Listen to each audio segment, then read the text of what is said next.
Akka abbaan gadaa tuulamaatiif barreessaan gamtaa abbootii gadaa Oromoo abbaa gadaa gooban oolaa jedhatti rakkoo nageenya dhiyootaan Oromiyaa fuula hedduu keessatti daddalatte. Mootummaatti waan uummatii gaafate karaa qajeelaan aduun deebisniiyyuu hidhaan nam guureeftu hin dhalatte. Akka itti gaafatamaan biiroo koominikeeshinii Oromiyaa obbo Geetachoo Baalchaa jedhatti ammoo warra karaa gabaabaan mootummaa harkatti deebifachuu fedhutti tanifalchuu jira malee gaafin uummata Oromoo deebii argachuu jirtedha. Namoonni nam dubbise. Abbaan gadaa tuulamaaf barreessaan gamtaa abboota gadaa Oromoo abbaa gadaa goobana oolaa irreessoo telefoonaan argannee afaan Oromootiin dubbisuudhaaf carraaqqii gooneyyuu bilbilli isaanii cufaa waan ta'eef argachuu hin dandeenye. Kutaa afaan Amaaraatiif gaaffiif deebii kennaniin tibbana haalli Itoophiyaa keessa ture rakkisaa akka turee fi inumaa Oromiyaa keessa immoo haalli hamaan akka ture eeranii ajjeesamuun artista Hacaaluu Hundeessaa gadda guddaa akka ta'e dubbatan. Hacaaluu Simooti እንቁልጅ ነው ያጣነው እንደ አጫሉ ያሉት Hacaaluun duutti mucaa akkal budaa gati jabeessa dhabne kanneen akka Hacaaluu akkal budaa gati jabeessa ta'an ijoolleen Oromoo yeroo ammaa kana mana hidhaatti guuramanii jiran kun immoo uummata Oromoo dheekkamsiisa. Uummata Oromoo aarsaa uummata Oromoo gara xiiqitti fidaa jiru abbaan gadaa tuulamaaf barreessaan gamtaa abbootii gadaa Oromoo goobanaa oolaa irreessoo. Uummanni Oromoo jaarraa tokko walakkaa qabsoo geggeesseen taayitaa qabate ka jedhan abbaa gadaa goobana oolaa irreessoo mootummaa waliin xiiqitti galuunsaa ookkaramma Oromiyaa keessatti mul'ateef sababa akka ta'e dubbatu. የኦሮሞ ህዝብ ሰላም ነው የሚፈልገው የኦሮሞ ህዝብ አቃፊ ነው የኦሮሞ ህዝብ ከብሔርና Uummanni Oromoo nagaa barbaada. Uummanni Oromoo kaan ofitti hammata. Uummanni Oromoo sabaaf sablammoota wajjin walitti hidhatee uummata jiraatu. Garuu uummata Oromoo tuttuqanii aarsanii xiiqii keessa akka sagalchanidha haala amma deemaa jiruun jedhan.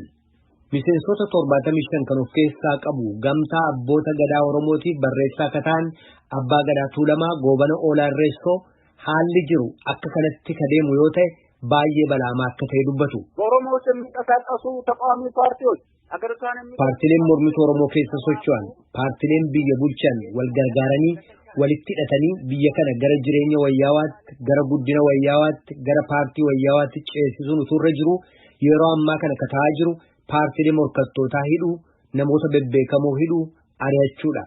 Kun kan itti fufu yoo ta'e gara fuulduraatti haalli dhufu hamaa ta'uuf jira jedhan. Haala gidduu kana uumame keessatti garuu kan uummataaf mootummaa gidduutti qofa miidhaan dhaqqabe osoo hin taane haala itti namoonni nagaan lammiiwwan fayyaaleeyyiin miidhaman lubbuun nama nagaa dhabameef qabeenyaaleen barbadaa'antu ture kana hoo akkamitti ilaaltu jechuudhaan gaaffii dhiyaateef ennaa deebisanis miidhaa geessisuuf qabeenyaa barbadeessuun kunis xiiqirraa ka madde jedhan abbaa gadaa goobana oolaa irreessoo.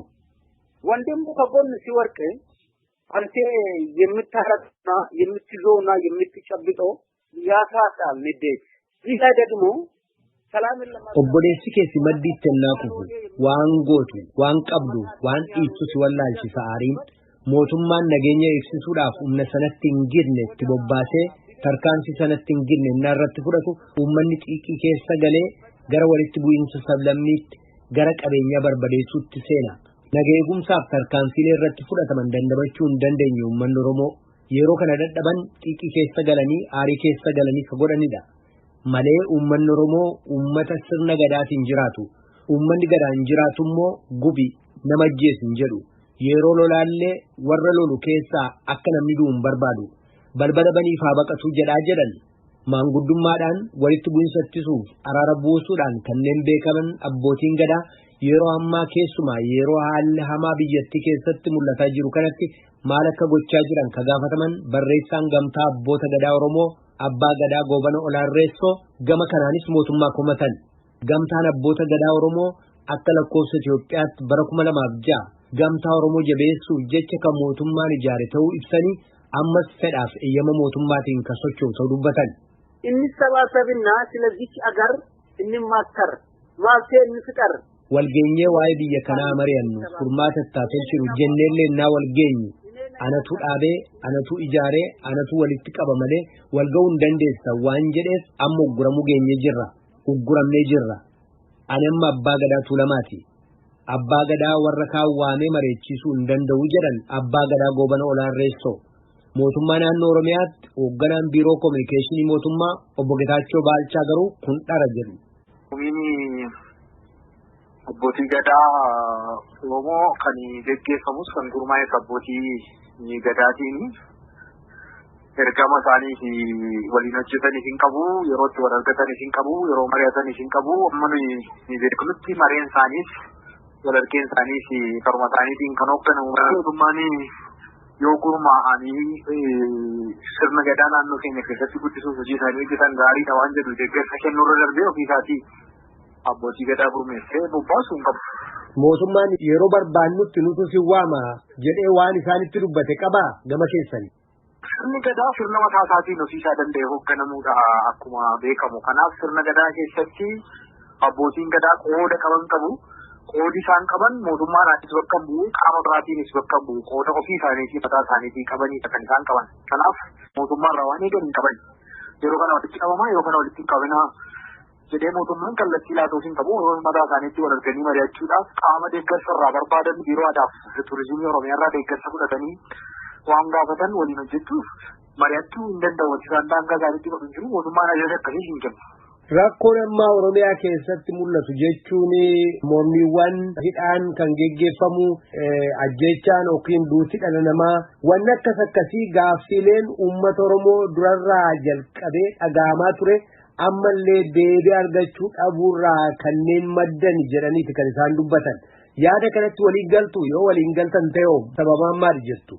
Tafsiin uummata Oromoo baroota dheeraatii fi gaafatamuu malee karaan itti deebiin argatus dhabamee namni dhaggeeffatus gurra kennuufis dhabamee turan baay'een isaanii jijjiirama waggoota lamaanii kana keessa bu'uuraan deebii argachaa jiru. Gaaffiin inni tokkoffaan gaaffii abbaa biyyummaati. Abbaa biyyummaa jechuun biyya kana keessatti Oromoon saba guddaadha. Saba guddaa ta'ee biyya kana keessatti gaggeessumaa fuullee gubbaa hin arganne. Kanaaf qabsoo yeroo dheeraatiin gaggeessummaa akka sabaayina keenyatti qooda fudhachuu qabnaa, dinagdee keessatti qooda fudhachuu qabnaa, siyaasa keessatti qooda fudhachuu qabnaa. Gaaffiin jedhu gaaffiin abbaa biyyummaa Oromoon kaasaa ture. Har'a biyya Itoophiyaa jedhamtu kan gaggeessaa jiru ijoollee abbaa gadaatii akkaataa ga'ee keenyaatti qooda aangoo siyaasaattis qabachuu nurra jiraatu, dinagdee keessattis qabachuu nurra jiraatu qabachuu hojiin hojjetamaa jiru. Deebii argataa jira. Kun har'a gaaffiin uummata Oromoo baay'een isaanii gaaffiin afaanii gaaffiin ofiin bulchuu, gaaffii magaalaa Finfinnee wajjin wal qabatu gaaffiiwwan kanaaf kana fakkaatan hundi isaanii toora qabatanii deebii argachaa jiranitti gaaffiin Oromoo gara hokkaraatti nama geessu hin jiru. Amma yeroo ammaa hokkarrii gaaffii Oromoo ta'ee gaggeeffamaa jiru. Fedhiin murnaa karaa qaxxaamuraan aangoo qabachuu barbaadu yookaan harka micciiree heeraaf seera karaa hin hordofneen aangoo qabachuu barbaadu fedhii humnoota kanaa malee fedhiin uummanni Oromoo gaaffiisaa karaa nagaatiin gaafatee deebii argachuu akka danda'u hubatee jira. Kana ta'uudhaan yoo baase murtoo mataa isaa murteessuu akka danda'u karaa nagaatiin ni amana.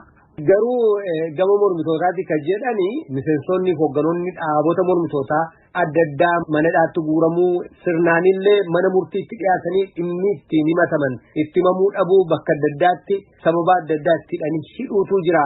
Kanatu aariitti geessee kanatu uummata gara finciluu gara wal dhibdeetti geessaa jiraadha gama mormitootaati kan dubbatamu.